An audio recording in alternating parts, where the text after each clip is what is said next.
प्रिय छात्रों नमस्कार। जैसा कि जीवोम की पिछली क्लास में हम लोगों ने उसका एक पार्ट देख लिया था, जिसमें हमने आपको जीवोम के डेफिनेशन और प्रकार वगैरह के बारे में बताया था। हमने बताया था कि पौधों एवं प्राणियों का जो सामूहिक समुच्चय होता है वही जीवोम कहलाता है। ठीक है। इसके बाद हमने आपको बताया था कि जीवोम को कौन कौन से कारक प्रभावित करते हैं। तो जीवोम को प्रभावित करने वाले कारकों में सबसे पहला कारक था वर्षा, मृदा और जल संतुलन। दूसरा कारक हमने आपको बताया था जलवायु के प्रकार तथा तापमान। तीसरा हमने कारक बताया था कि मृदा के प्रकार। और चौथा जो कारक था वो था वनस्पति संरचना। और उसके बाद हमने आपको अक्षांशीय स्थिति और पर्वतीय ढाल के बारे में, इस तरह से हमने आपको 6 कारक बताए थे जो जीवोम को प्रभावित करते हैं। ठीक है। इसके बाद हम लोगों की बात हुई थी जीवोम के सामान्य लक्षणों के बारे में। फिर हमने विश्व बायोम के प्रकारों की बात की थी, जिसमें हमने आपको 5 प्रकार के बायोम बताए थे: वन बायोम, सवाना बायोम, घास भूमि बायोम, मरुस्थलीय बायोम और टुंड्रा बायोम। इनमें हमने आपको वन बायोम की जानकारी दी थी। वन बायोम की, और वन बायोम में हमने आपको 2 प्रकार के बायोम बताए थे। एक बताया था सदाहरित बायोम या सदाहरित वन,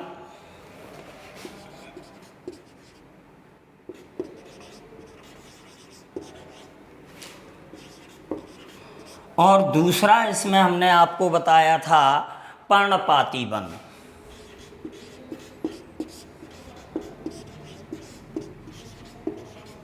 ठीक है। इसके बाद हमने आपको सदाहरित वन में 4 प्रकार बताए थे, जिसमें पहला प्रकार था आपका उष्णकटिबंधीय चिरहरित वन। उष्ण कटिबंधीय चिरहरित वन। ठीक है। दूसरा हमने आपको प्रकार बताया था मध्य अक्षांशीय वन।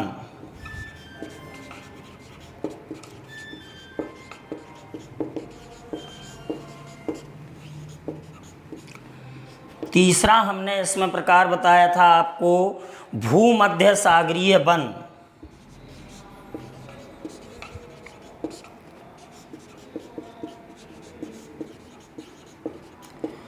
और अगला प्रकार हमने आपको बताया था शंकुधारी वन।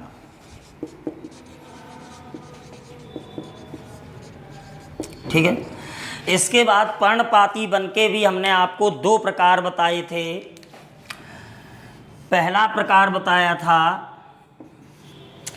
मध्य अक्षांशी,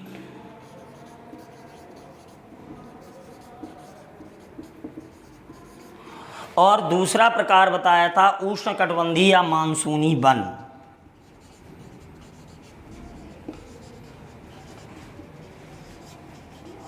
ठीक है, या मानसूनी वन।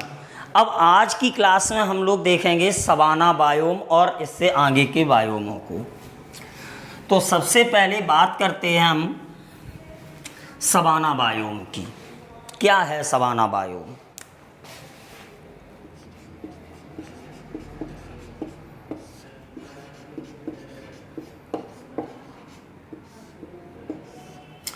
क्या होता है सवाना बायोम? तो सवाना बायोम में क्या है कि दूर दूर बिखरे हुए वृक्ष होते हैं और निचले स्तर पर सघनता के साथ ऊंची ऊंची घास पाई जाती है। ठीक है।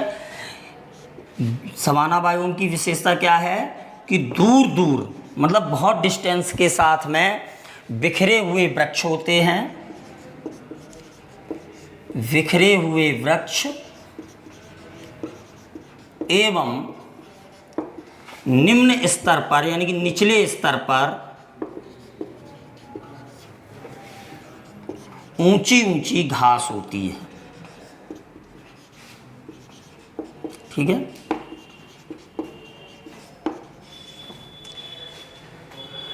यहाँ की जो जलवायु है वो आर्द्र शुष्क उष्णकटिबंधीय जलवायु होती है। कैसी जलवायु होती है यहाँ की? आर्द्र शुष्क, है, आर्द्र शुष्क उष्णकटिबंधीय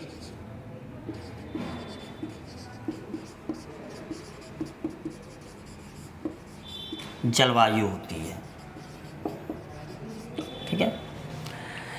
और सवाना बायोम जो है ये विषुवतीय और मरुस्थलीय प्रदेश के बीच का संक्रमण स्थल कहलाता है।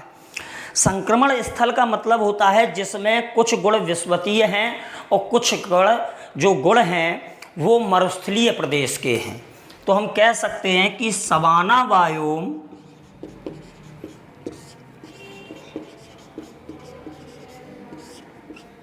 क्या इसमें है परिवर्तन? सवाना बायोम में विषुवतीय और मरुस्थलीय, विषुवतीय और मरुस्थलीय प्रदेश के बीच का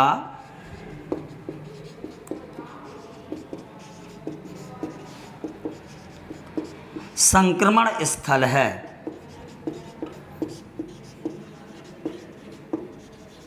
ठीक है। कैसा स्थल है? संक्रमण स्थल है। और यहाँ पे जो है दो प्रकार के वृक्ष भी पाए जाते हैं। भाई क्यों? जब विषुवतीय और मरुस्थलीय दोनों के बीच का संक्रमण स्थल है तो यहाँ पर जो है दो प्रकार के वृक्ष पाए जाएंगे। एक तो शुष्क पतझड़ वृक्ष हैं और दूसरा सदाहरित वृक्ष जैसे यूकेलिप्टस इत्यादि ये पाए जाते हैं। ठीक है। तो यहाँ पे दो प्रकार के वृक्षों की हमें मान्यता मिलेगी, एक शुष्क पतझड़ वृक्ष और दूसरे सदाहरित वृक्ष, या हम ये कह सकते हैं कि इसमें जो है यूकेलिप्टस जैसे वृक्षों की उपस्थिति रहती है। अगला बायोम हम देखते हैं घास भूमि बायोम।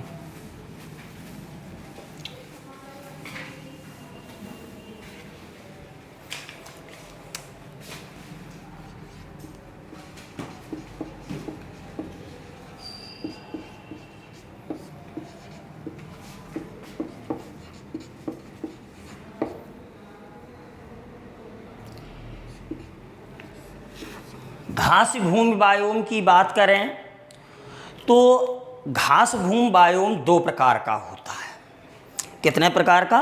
दो प्रकार का। पहला होता है उष्णकटिबंधीय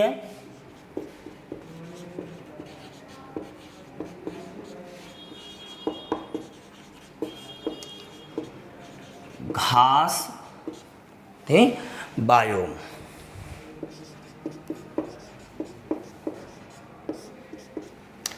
उष्णकटिबंधीय घास बायोम क्या है? तो सबसे पहले तो जैसा कि नाम है उष्णकटिबंधीय, तो इस प्रकार के वन जो हैं उष्णकटिबंधीय क्षेत्रों में पाए जाते हैं जहां वर्षा की मात्रा कम होती है। और जब वर्षा की मात्रा कम होगी तो हम सीधे सीधे कह सकते हैं कि यहाँ पर जो वृक्ष पाए जाएंगे वो अधिक विकसित नहीं होते हैं। हाँ? कैसी? उष्णकटिबंधीय क्षेत्र में पाया जाएगा, उष्णकटिबंधीय क्षेत्रों में। ठीक है। दूसरी इसकी विशेषता ये है कि यहाँ जल की मात्रा कम है या वर्षा की मात्रा कम है।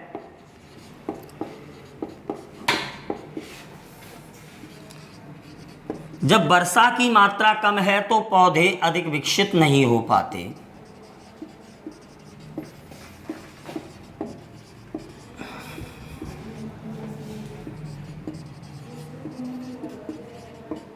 ठीक है। ये यहाँ की विशेषता है। और उष्णकटिबंधीय घास वनों को या घास बायोम को अलग अलग तरह के नामों से पुकारा जाता है। जैसे अगर हम ये कहें कि इनको वेनेजुएला और कोलंबिया में, कहाँ पे, वेनेजुएला और कोलंबिया में इन्हें किस नाम से जाना जाता है, तो इनको लानोज के नाम से जाना जाता है। किस नाम से? लानोज।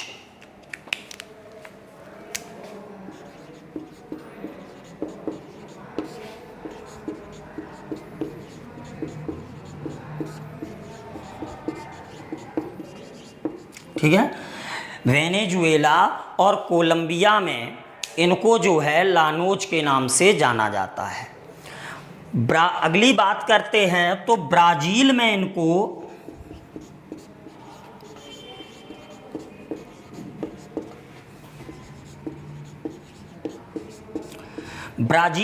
किस नाम से जाना जाता है, तो ब्राज़ील में इनको कैम्पोज के नाम से जाना जाता है। किसके नाम से? कैम्पोज।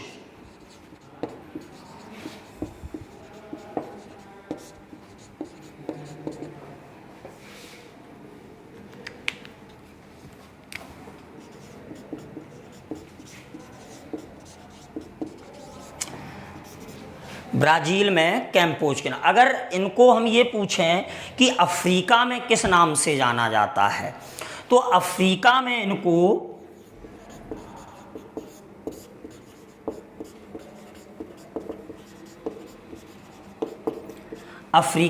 किस नाम से जाना जाएगा?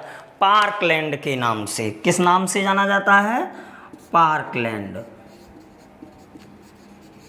ठीक है, के नाम से जाना जाता है।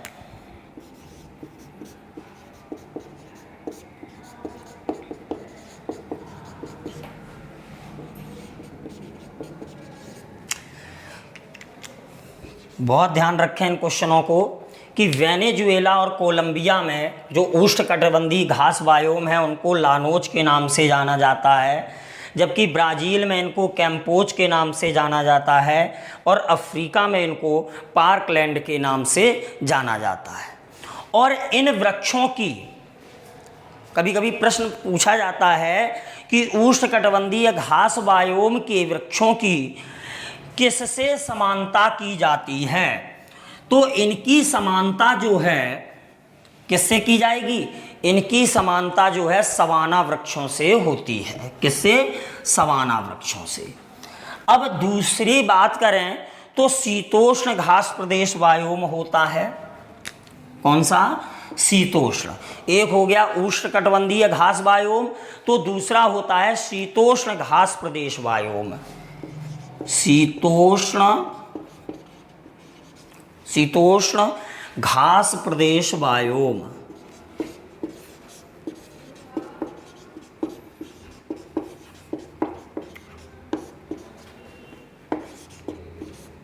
ठीक है, इसमें क्या है, तो सबसे पहले तो जब ये शीतोष्ण हैं तो इस प्रकार के जो वन हैं वो हमेशा उत्तरी गोलार्ध के जो महाद्वीप हैं उनके आंतरिक भागों में पाया जाता है।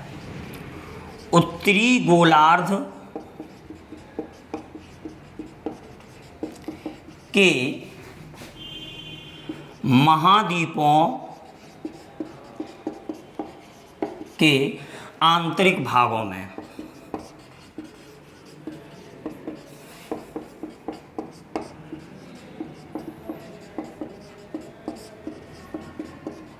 ठीक है, सबसे अच्छा प्रश्न कि शीतोष्ण घास प्रदेश बायोम कहाँ उपस्थित है, तो उत्तरी गोलार्ध में। ठीक है, महाद्वीपों के आंतरिक भागों में। ठीक है, अब है क्या यहाँ पे, तो ऐसे स्थानों में जो है शुष्कता अधिक मिलती है। ठीक है, और वर्षा जो है लगभग वो 50 से 75 सेंटीमीटर तक होती है। कह सकते हैं ऐसे स्थानों पर शुष्कता अधिक पाई जाती है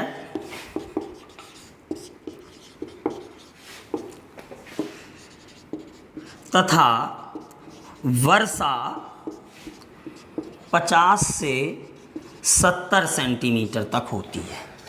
ठीक है। और इस घास के जो बायोम हैं वो 2 प्रकार के होते हैं। बहुत ध्यान दें, यहाँ से प्रश्न आता है। इसके बायोम के जो प्रकार हैं वो 2 हैं। कौन कौन से? पहला है स्टेपी और दूसरा है प्रेयरी। अब इनकी बात करें तो स्टेपी घास जो बायोम है वो अर्ध शुष्क क्षेत्रों में पाया जाता है। और यहाँ की जो मतलब हम एक विशेषता लिख दें इसमें कि अर्ध शुष्क क्षेत्र कहाँ पाया जाएगा? अर्ध शुष्क क्षेत्रों में स्टेपी वृक्ष पाए जाते हैं। और यहाँ की जो वर्षा है वो जो है 10 से 20 सेंटीमीटर तक होती है। वर्षा जो है 10 से 20 सेंटीमीटर तक। ठीक है। और यहाँ पर जो है ऊंची घासें पाई जाती हैं। और अब बात करते हैं स्टेपी की, तो वे घासें जो स्टेपी घासों से भी ऊंची होती हैं उन्हें प्रेयरी के नाम से जाना जाता है। ठीक है। प्रेयरी कौन है?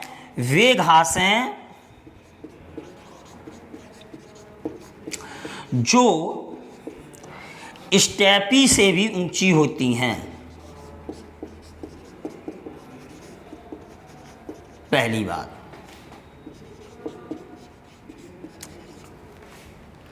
दूसरी चीज, ये अर्धशुष्क में थी तो ये आर्द्र क्षेत्रों में पाई जाती हैं। कहां पर? आर्द्र क्षेत्रों में। आर्द्र क्षेत्रों में इनकी उपस्थिति होती है। और यहाँ पर जो वर्षा है वो लगभग 45 से 60 सेंटीमीटर तक होती है। ठीक है। 45 से 60 सेंटीमीटर जो है यहाँ की वर्षा मिलती है हमें देखने। ठीक। ये आप ध्यान रखेंगे कि स्टेपी घासें कौन हैं? जो अर्धशुष्क क्षेत्र में हो, जहाँ की वर्षा 10 से 20 सेंटीमीटर है और ऊंची घासें हैं। प्रेयरी कौन से हैं? कि इस प्रकार की घासें जो स्टेपी घासों से भी ऊंची होती हैं उन्हें प्रेयरी कहा जाता है। और ये अर्ध शुष्क क्षेत्रों में या आर्द्र क्षेत्रों में मिलती है। और इसकी जो वर्षा है वो 45 से 60 सेंटीमीटर तक के बीच में रहती है। अगले बायोम की बात करते हैं।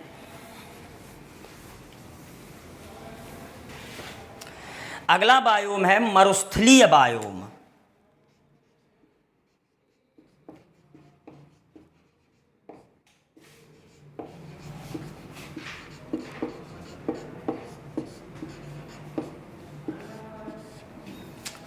ठीक है। मरुस्थलीय बायोम क्या है? मरुस्थलीय बायोम उष्णकटिबंधीय और मध्य अक्षांशीय मरुस्थलों में एक तो तापमान अधिक हो, कम वर्षा हो और वर्ष भर जो है मृदा जल का अभाव बना रहता हो, जिसके कारण छोटी और कटीली झाड़ियों के रूप में जब पौधे उगते हैं तो ऐसे बायोम को कहा जाता है मरुस्थलीय बायोम। ठीक है। क्यों? वर्ष भर जब पानी की कमी रहेगी, तापमान अधिक रहेगा, तो यहाँ पर जो पौधे हैं वो कैसे हो जाते हैं? कटीली झाड़ियों के रूप में। ठीक है। तो पूछा जाता है कटीली झाड़ियों के रूप में मरुस्थलीय जो पौधे होते हैं उनमें कटीली झाड़ियाँ क्यों पाई जाती हैं? तो मृदा जल के अभाव के कारण उनमें कटीली झाड़ियाँ या कांटे उत्पन्न हो जाते हैं। ये प्रश्न सीटेट में पूछा गया था कि मरुस्थलीय जो नांगफनी है या जो मरुस्थलीय पौधे हैं इनमें कांटे क्यों उगाते हैं? तो इनमें कांटे उगने का यही कारण है कि यहाँ जो मृदा जल है उसका अभाव रहता है, इस कारण उनमें जो है उगाते हैं। और यहाँ की जो उदाहरण हैं कौन कौन से पौधे जो है मरुस्थलीय बायोम में उपस्थित होते हैं, तो मरुस्थलीय बायोम में आपके नांगफनी, बबूल, ठीक है, और खजूर, जिनमें कुछ कांटों की उपस्थिति रहे, ऐसे पौधे जो हैं मरुस्थलीय बायोम में पाए जाते हैं। अगले बायोम की बात करें तो अगला बायोम है आपका टुंड्रा बायोम।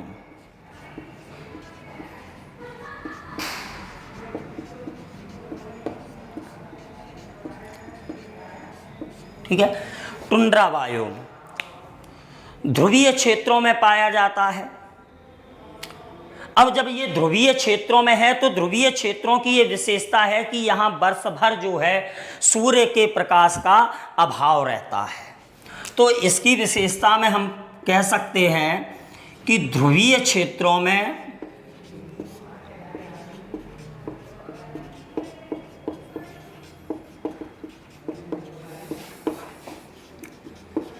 पाया जाता है तथा यहाँ वर्ष भर सूर्य के प्रकाश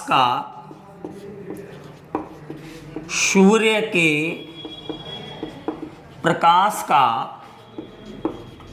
अभाव रहता है। ठीक है,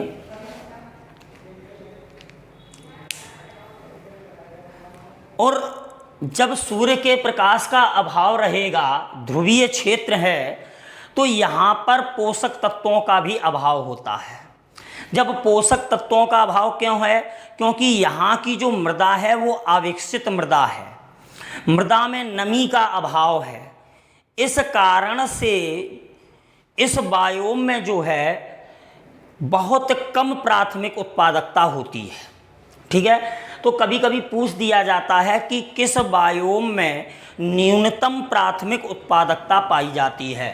तो न्यूनतम प्राथमिक जो उत्पादकता है वो आपके टुंड्रा बायोम में पाई जाती है। क्यों? उसका रीजन है कि यहाँ पर पोषक तत्वों की कमी, ठीक है, दूसरा अविकसित मृदा,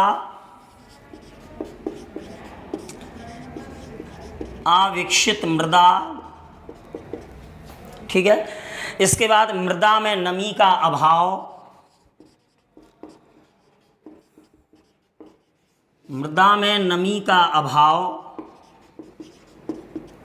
ठीक, इस कारण से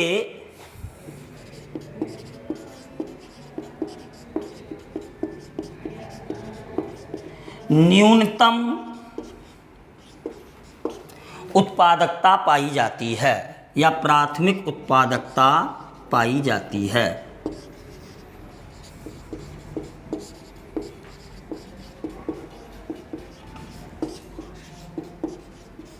ठीक है, आपसे प्रश्न किया जाए कि न्यूनतम प्राथमिक उत्पादकता किस बायोम में पाई जाती है, तो न्यूनतम प्राथमिक उत्पादकता जो है आपके टुंड्रा बायोम में पाई जाती है। और इस कम उत्पादकता के कारण शाकाहारी जंतुओं में भोजन की जो पूर्ति है वो पूर्तियाँ नहीं हो पाती है, इसलिए इसको मौसमी प्रभाव के नाम से भी जाना जाता है। ठीक है भाई, जब यहाँ पर सभी कमी है, न्यूनतम उत्पादकता है, जब उत्पादकता कम है तो यहाँ पर जो शाकाहारी जंतु हैं जो पेड़ फूल पत्तियों पर निर्भर रहते हैं उनमें जो है भोजन की आपूर्ति हो जाती है। और जब भोजन की आपूर्ति हो जाती है तो इसी प्रक्रिया को कहा जाता है मौसमीय प्रवास। क्या कहा जाता है? मौसमीय प्रवास। ठीक है, तो कह सकते हैं या समझेंगे मौसमी प्रवास क्या है। क्या है मौसमीय प्रवास? कम उत्पादकता के कारण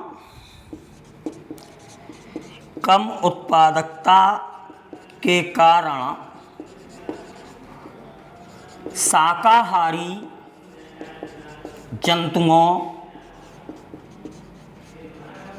ठीक है, जो भी शाकाहारी जंतु यहाँ हैं में भोजन की आपूर्ति नहीं हो पाती है, में भोजन की आपूर्ति नहीं हो पाती है। ठीक है। मौसमी प्रवास की घटना कहाँ है? टुंड्रा बायोम में। मौसमी प्रवास की घटना जो है वो कहाँ है? टुंड्रा प्रदेश में। क्या है मौसमी प्रवास? कि अगर यहाँ पर जो उत्पादकता है वो कम है, तो कम उत्पादकता के कारण जितने भी शाकाहारी जंतु हैं उनमें जो है भोजन की आपूर्ति जो है सही से नहीं हो पाती है। इसी प्रक्रिया को कहा जाता है मौसमी प्रवास। और इन क्षेत्रों में जो खाद्य श्रृंखला का क्रम है टुंड्रा प्रदेशों में या टुंड्रा बायोम में, वो इस प्रकार से है।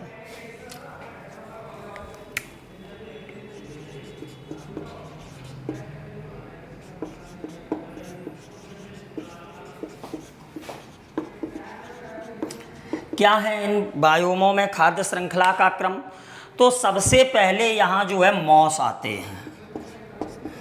मॉस के बाद यहाँ लाइकेन है, ठीक है।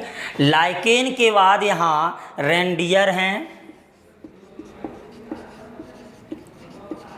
और रेंडियर के उपरांत यहाँ पर एस्कीमो मानव हैं। कौन से मानव हैं? एस्कीमो मानव। प्रश्न बन गया कि एस्कीमो मानव कहाँ पर पाए जाते हैं? तो एस्कीमो मानव जो हैं आपके टुंड्रा बायोम प्रदेश की श्रृंखला के भाग हैं, ठीक है। और ध्रुवों पर ये उपस्थित है, तो हम कह सकते हैं कि इस बायोम में जो है विश्व के जितने भी पादप जातियां हैं उनका केवल यहाँ पर 3% उपस्थिति है, ठीक है। विश्व की पादप जातियों का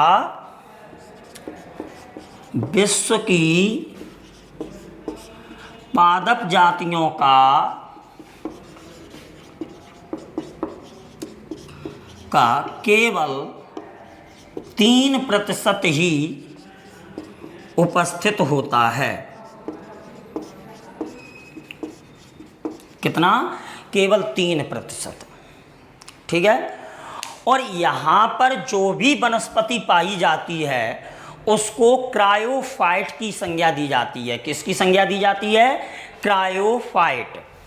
बहुत अच्छा प्रश्न है कि टुंड्रा बायोम में पाई जाने वाली वनस्पति को क्या कहते हैं? तो क्रायोफाइट। यहाँ पर पाई जाने वाली वनस्पति को क्रायोफाइट के नाम से जानते हैं या क्रायोफाइट की संज्ञा दी जाती है।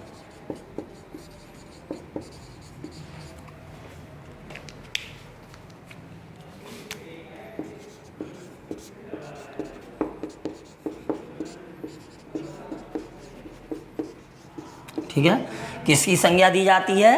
क्रायोफाइट की। नेक्स्ट बायोम देखते हैं हम यहां पर सागरीय बायोम। ठीक है, कौन सा? सागरीय बायोम।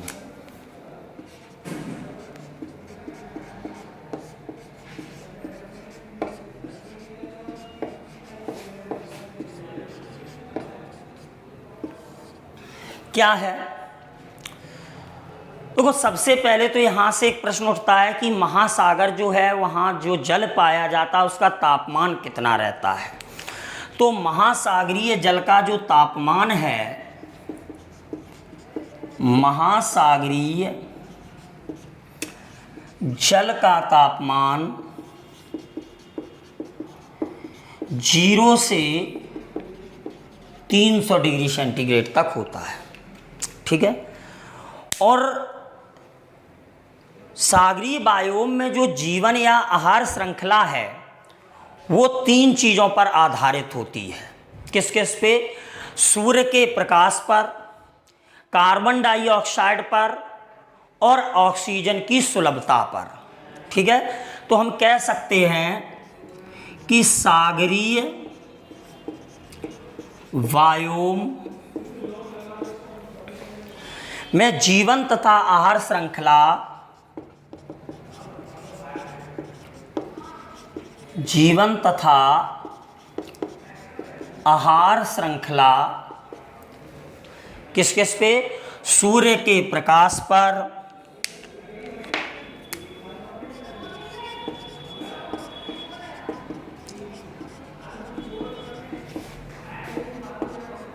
कार्बन डाइऑक्साइड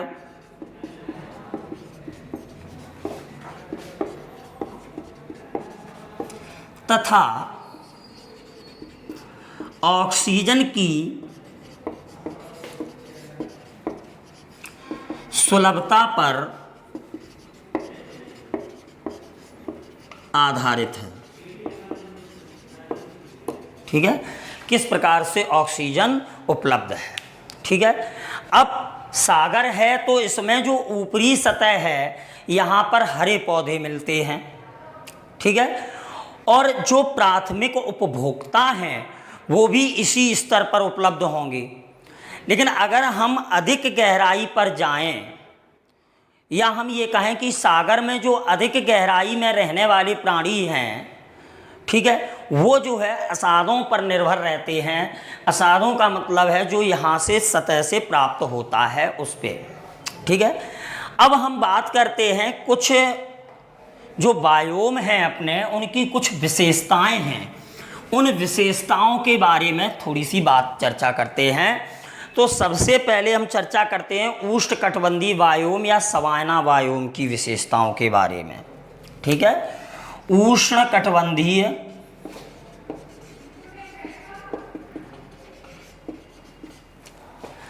बायोम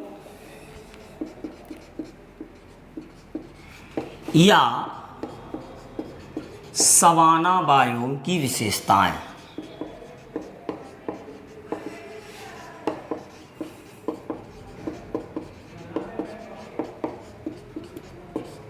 क्या है यहाँ की विशेषताएं? तो सबसे पहली तो विशेषता ये है कि इसका जो विस्तार है वो 5 डिग्री से 20 डिग्री अक्षांशों के बीच में होता है।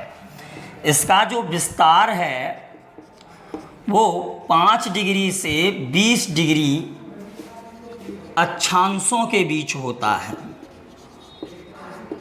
ठीक है, दूसरी बात, यहाँ पर जो है वर्ष भर पूरी साल हायर टेम्परेचर रहता है, उच्च तापमान रहता है, और जो वार्षिक तापांतर है यहाँ का वो 10 डिग्री सेंटीग्रेड होता है। यानी कि हम कह सकते हैं कि उच्च तापमान मिलेगा और जो तापांतर है वर्ष भर का वो 10 डिग्री सेंटीग्रेड के बराबर है। ठीक है, अब यहाँ पर जो सूर्य है वो उत्तरायण और दक्षिणायन 2 दिशाओं में देखने को मिलता है।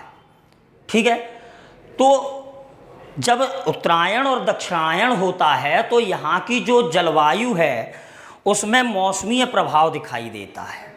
ठीक है, जब मौसमी प्रभाव दिखाई देगा तो 2 ऋतुएं यहाँ पर मुख्य रूप से मिलती हैं, आपके गर्मी और सर्दी। ठीक है, गर्मी और सर्दी 2 ऋतुएं देखने को मिलती हैं। अब इन प्रदेशों में जो वर्षा है वो सूर्य का अनुसरण करते हुए चलती है।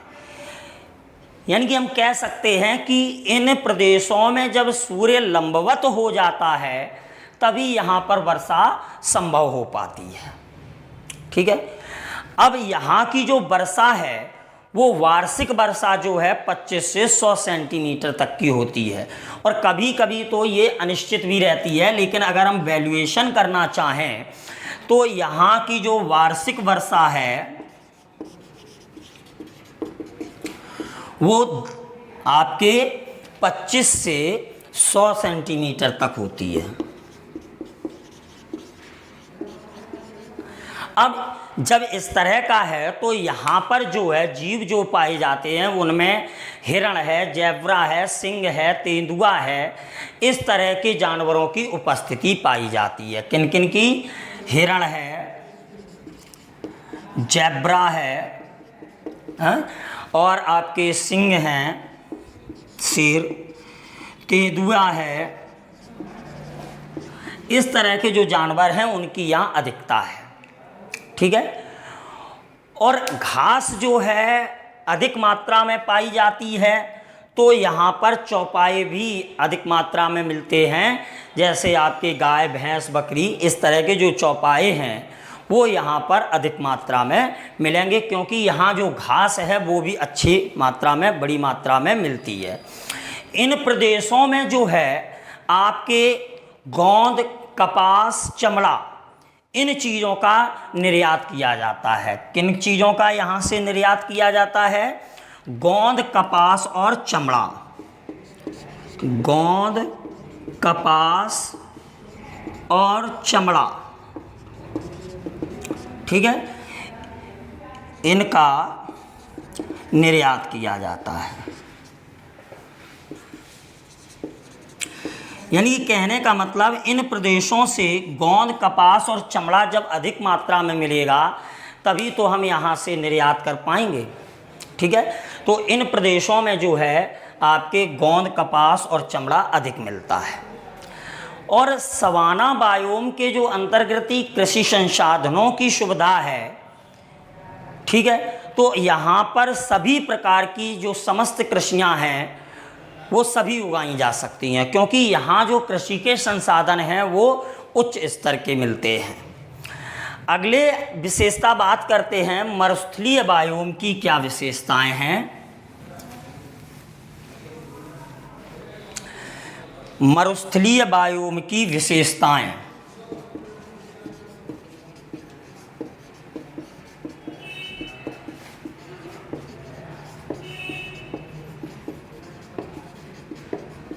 ठीक है। मरुस्थलीय बायोम की अगर विशेषताएं देखें तो यहाँ जाड़ों में औसतन तापमान 10 डिग्री और गर्मियों में 30 डिग्री के लगभग मिलता है, ठीक है। जाड़ों में 10 डिग्री और गर्मियों में लगभग 30 डिग्री सेंटीग्रेड के लगभग यहाँ का तापमान प्राप्त होता है, ठीक है। अब यहाँ पर भी सूर्य जो है उत्तर और दक्षिण में है, तो यहाँ पर भी 2 ऋतुएं मिलती हैं। और यहाँ जो साल भर का उच्च तापमान, वो जो तापमान है वो ऊंचा बना रहता है।